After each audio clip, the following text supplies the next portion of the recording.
sing you of Werner von Braun, a man whose allegiance is ruled by expedience. Call him a Nazi, he won't even frown. Nazi schmatzi, says Werner von Braun. Don't say that he's hypocritical, say rather that he's apolitical. Once the rockets are up, who cares where they come down? That's not my department, says Werner von Braun. Some have harsh words for this man of renown, but some think our attitude should be one of gratitude, like the widows and cripples in old London town, who owe their large pensions to Werner von Braun. You too may be a big hero once you've learned to count backwards to zero.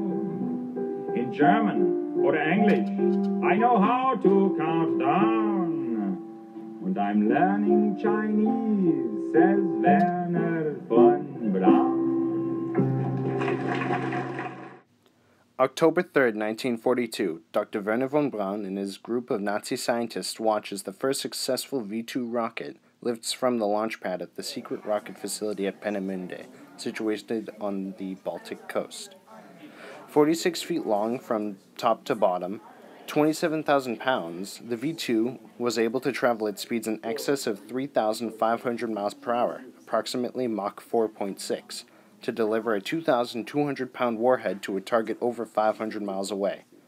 In addition to the devastating accuracy of such a weapon, what most people don't realize is that the V-2 was the first human-made object to ascend past the stratosphere and into space, and it became the predecessor of many of the United States' space program rockets.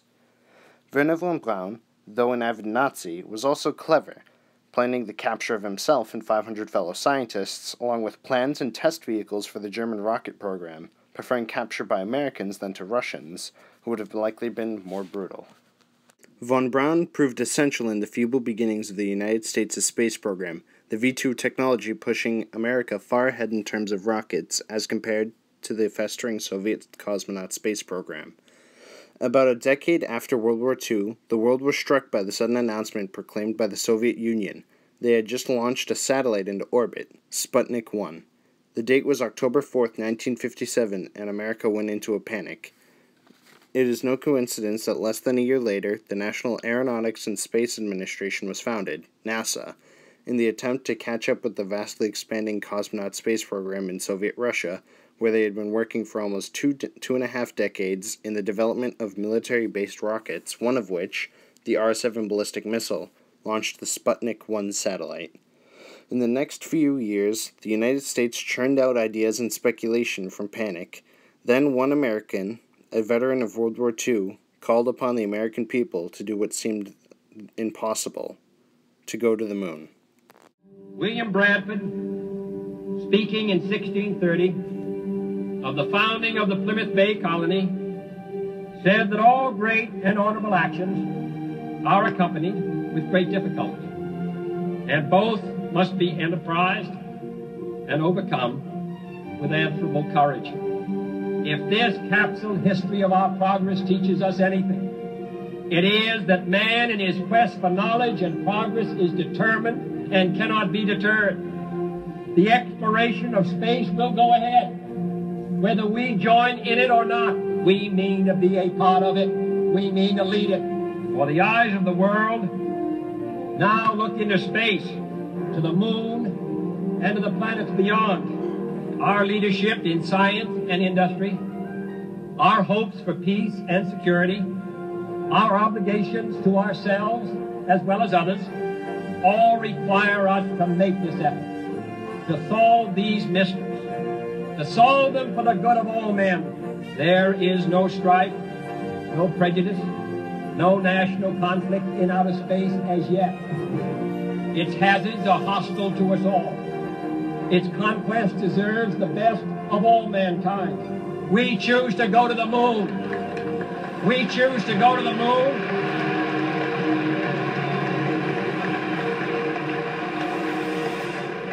We choose to go to the moon in this decade and do the other things, not because because they are easy, but because they are hard. Because that challenge is one that we're willing to accept, one we are unwilling to postpone, and one we intend to win.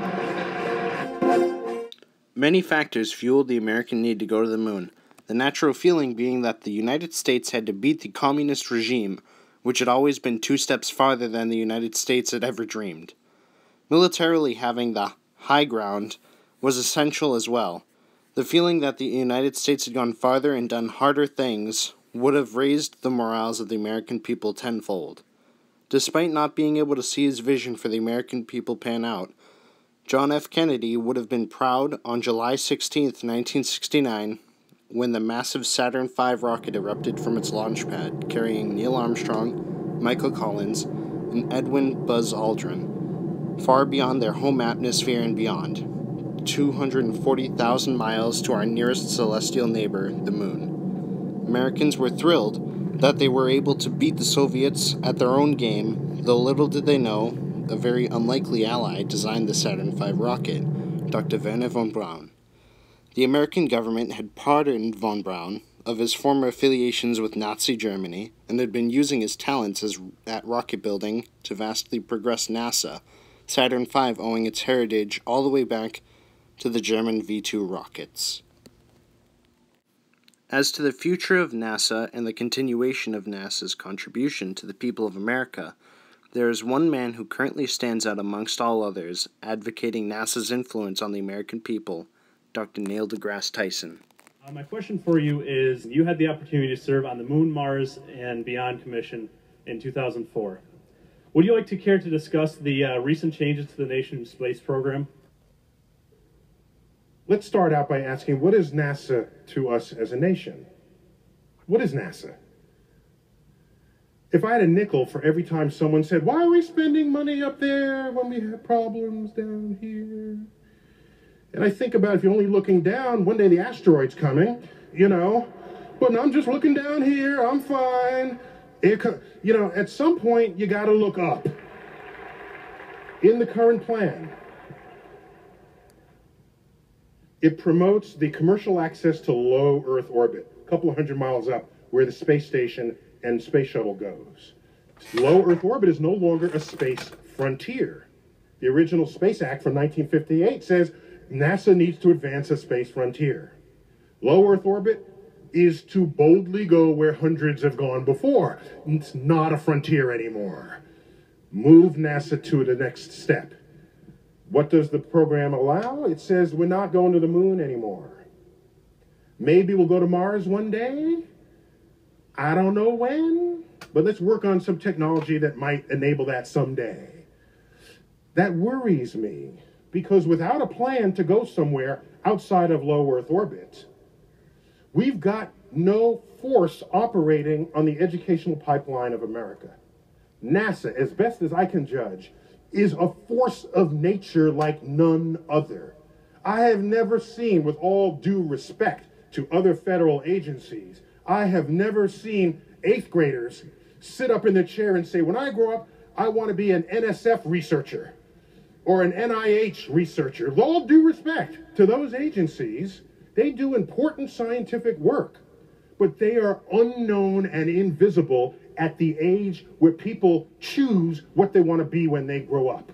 And so what worries me is that if you take away the manned program, a program which, if you advance frontiers, you make heroes are made, okay? There's a force operating on the educational pipeline that will stimulate the formation of scientists, engineers, mathematicians, and technologists, the STEM research fields. You birth these people into society. They're the ones that make tomorrow come. The foundations of economies in the 21st century, will issue forth from investments we make in science and technology. That we've known since the dawn of the Industrial Revolution. We have known that those nations that embrace those investments are those that lead the world. America is fading right now. Fading. By the way, how much does NASA cost? It's a half a penny on a dollar. Did you know that? The people who say, why are we spending money up here? Down? I asked them, how much do you think we're spending? They say 5 cents, 10 cents on a dollar. It's a half a penny. A half a penny. That buys the space station, the space shuttles, all the NASA centers, the rovers, the Hubble telescope, all the astronauts, all of that. Nobody's dreaming about tomorrow anymore. NASA knows how to dream about tomorrow. If the funding can accommodate it, the funding can empower it, the funding can enable it. Yeah, you need good teachers, no doubt about it, but the teachers come and go because I go to the next grade. Teachers can help light a flame, but I need something to keep the flame fanned. It's about the effect of NASA on who and what we are as a nation, what we have been as a nation, perhaps for a while there, took it for granted. I see the most powerful particle accelerators in some other country, the fastest trains are built by Germany and are running in China right now. I see our infrastructure collapsing, no one dreaming about tomorrow, and everybody thinks they can put a Band-Aid on one problem or another. The most powerful agency on the dreams of a nation is currently underfunded to do what it needs to be doing. And that's making dreams come true. And at a half a penny on a dollar, how much would you pay for the universe?